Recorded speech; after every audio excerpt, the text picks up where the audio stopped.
ওখানে মূলত কি আমরা তো ভিডিও বানাই আসলে। তো আমরা ভিডিওর কার্যক্রম তখনও শুরু করিনি। আমরা এক জায়গায় বসে আর কি সবাই কথাবার্তা বলছি যে একটু রোদ কমলে কোথায় কি করব। আমাদের বালিয়াডাঙ্গা বাজার 15 নং কালীচরণপুর ইউনিয়নে প্রাইমারি স্কুলের সামনে আমরা। আর তখন হচ্ছে আমাদের কিছু শুভাকাঙ্ক্ষী ভাইয়েরা ওখানে আসলো। বেশ দুঃখিত মনে, ওই ভাইকে ডাক দাও একটু, ওই যে ওই ভাইয়েরা আসেন। ওই ভাইরা আসলো, বলে ভাইরা আমরা ঈশ্বরদী থেকে এসেছি। তো ঈশ্বরী থেকে আসার পর ওই ভাইরা বললো ওই ভাইরা নাকি যখন ওখানে নেমে মাত্র নেমেছে আর কি গাড়ি থেকে, তখন ওই ভাইয়াদেরকে গালিগালাজ করা হয়েছে এবং খুব বাজেভাবে ব্যবহার করা হয়েছে। কিন্তু ভাইরা আসলে তাদের কাছে আসেওনি।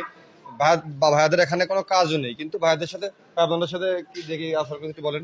মানে আমরা যখন গাড়ি থেকে নামলাম আর কি, ঠিক আছে, প্রথমেই মনে করেন উদাল পাতাল গাল পাততেছে, বড়ি টড়ি বেচতে আছেন, হ্যান ত্যান এরকম ধরনের কথাবার্তা। মানে যে মারছে সে বলছে আমরা তো চিনি না, মানে আমরা বড় ভাইদের ভালোবাসার টানে আসছিলাম এখানে, ঠিক আছে, এরকম আসছে আর এখন এই পরিবেশের ভিতর এত দূরে।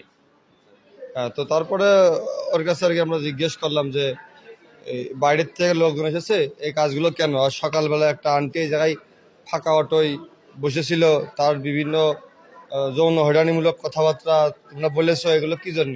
এলাকায় মানুষজন আসলে তো আমাদের ভালো, রাস্তাতে লোকজন যাতায়াত করতে পারবে না স্বাভাবিক নিয়মে, রাস্তা কোথায় স্কুল কোথায়, বিভিন্ন বিষয়বস্তু কেন্দ্র করে এই যে মানুষকে বাজে বাজে ভাষায় গালাগালি দিয়ে। এখন গালাগালি তো অনেকে দেখা যাচ্ছে কিছু মনে করতো না, তবে কারণ না কারো তো গায়ে লাগে। আমার যদি মা নিয়ে একটা গালাগালি দিয়ে আমার গায়ে লাগবে না? সেইভাবে জিজ্ঞেস করতে করতে ওর আর কি ও কাঁচের গ্লাস দিয়ে ধরে এক প্রকার গ্লাস দিয়েই মানে একাই আর কি 20-25 জনের মাথা ফাটায় ফেল দেবে এরকম একটা রিয়াকশন। ওরা হাত ধরে থামাই টামাই দেওয়া হলো, তারপরে বাড়ি চলে গেল। হ্যাঁ, হচ্ছে চিনি, ওই যে ওর ভিডিও ফুটেজ আছে, ভিডিওতে আপনি দেখলে ওর নাম হচ্ছে, ডাকনাম সম্রাট, আমরা এটুকু জানি, বালিয়াডাঙ্গা বাজারে। এবার একা বলতে সাথে ছিল লোকজন, তবে ওই ইয়েটা একাই করেছে। হ্যাঁ, বা অস্ত্র কারোর হাতে আমরা দেখিনি, যেটা অন্য কেউ করে নিতে ওই যে লাভ নেই। এবার তখন ওই যে আমাদেরও ক্যামেরা কিন্তু চালু ছিল, ভিডিওর ক্যামেরা। তো ক্যামেরা ঘুরালি ওই যে দাঁড়ানে আসছে ঘুরাতে ঘুরাতে, এগুলো কিন্তু ভিডিওর ভিতরে স্পষ্ট ফুটে আছে। এবং এমনকি আজ থেকে 2-3-4 মাস আগে আমাদের বাজারে আর একটা কুপাকুপি হয়েছিল। আর আমাকে সিসিটিভিতে ওইটা রেকর্ড আছে যে ওই কুপাকুপিটা ওই করেছিল। আর তারপরে আমাকে সিসিটিভিটা রাত্রিবেলা ওই ভেঙেছে। এই সবগুলো ডকুমেন্ট আছে, যদি লাগে নিতে পারেন। তো এই সমস্ত অভিযোগ টভিযোগ যদি প্রশাসনিক অভিযোগ করা হয় খুব একটা কাজে আসে না, হয়তো প্রশাসনিক প্রোটোকল থাকতে পারে। তা আপনাদেরকে বললাম সরাসরি। তারপরে আর কি ওই যে ওই ঝাঁকাতে আসছে, অস্ত্রটা ভিডিওর ভিতরে আছে, ওর হাতে ফোন। তা ওই আর কি জিজ্ঞেস করছে এই সময় আবার এই তো ঝাঁকাতি করে যাচ্ছিস তুই, ভালো হবি না?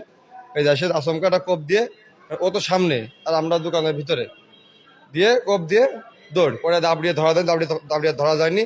তো আর কি ও ধরার জন্য যখন বাড়ির ভিতরে পর্যন্ত আমরা চলে গেছি, বাড়ির ভিতরে যাওয়ার পর ওর যারা ও যে বাপ যারা আছে তারা উল্টো মানে ওই জায়গায় আমাকে ধরে ফিস্টি পারলে তাকে ভালো হয়, কেন তাকে বাড়ি আসলাম এসে তাকে কৈফত দিতে হবে? মানে তারা এত বড় প্রাইম মিনিস্টারের উপরে, মানে তারেক রহমানের বাসার উপর চলে গেছি, তখন কৈফত দিতে হবে যে কেন বাসার উপরে আসলে, কার বাসা জানো, আজকের ভিতরে তোমাদের যেখানে যাবে সবকিছু ক্লোজ করে দেওয়া হবে। বিরাট হুমকি আমকি। ইভেন এখন যখন আমরা এই জায়গায় আসছি, এখন ফোন পেলাম যে অলরেডি আমাদের প্রতিষ্ঠান যেগুলো আছে অলরেডি ভাঙচুর চলছে সেখানে বাজারে, যেখানে যেখানে আমাদের ইভেন আমাদের সাথে যদি চলাফেরা করে তাদেরও দাবড়াদাবড়ি চলছে। কিসে বলছে এটা তো তাদের সাথে আমাদের খুব সক্ষতা বা ওটা বসা মিলামিশা নেই, এটা তো বলতে পারবো না, এটা যাচাই করলে পাওয়া যাবে। তো প্রশাসন কি জন্যে ছেড়ে দেয়?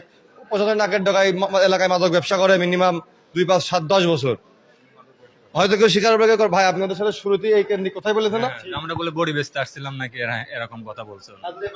আমাদের বাসা ভাই সর্দিতে, জি, যে আজকে আসছে, মানে আমরা গাড়ি থেকে নামা মাত্র এগুলা বলা শুরু করছে আর কি, বুঝছেন। এরকমই। এবং এবং গত রাত্রিবেলাও আমাদের বাজার থেকে একটা চুরি করেছে এরা, কিন্তু এই সবগুলোই ধামাচাপা হয়ে যায়, সিস্টেমে ম্যানেজ হয়ে যায়। আর এদের ফ্যামিলি আর্নিং প্রচেষ্টাও এরকম, একটা একটা ঝামেলা বাঁধাবে। যেরকম আজকে ঝামেলা আমাদের সাথে হয়েছে, যে কোনো বিচার প্রক্রিয়ায় দোষী আমরা, তারপর আমাদের কি করতে হবে জানেন? আমাদের জরিমানা দিতে হবে। আর জরিমানার মাধ্যমে আজকে 1 তলা গাছ 2 তলা গাছ বাড়ির ছাদ, এভাবে তাদেরকে চলে না। আমরা করি না আর কি, আমরা করবো, লাভ হয় না কোনো কিছু, সত্যি কথা। মানে ফাঁক ফকর না, মাদক ব্যবসায়ীদের এমনি ফাঁক ফকর ভালো থাকে, মাদক ব্যবসায়ী আর প্রশাসন একই। এখন আমাদের কি আমরা, আপনি জিজ্ঞেস করলেন যা যা আমি তাইতে বললাম, আমার ব্যক্তিগত আমার আপনার কাছে কিছু বলার নেই।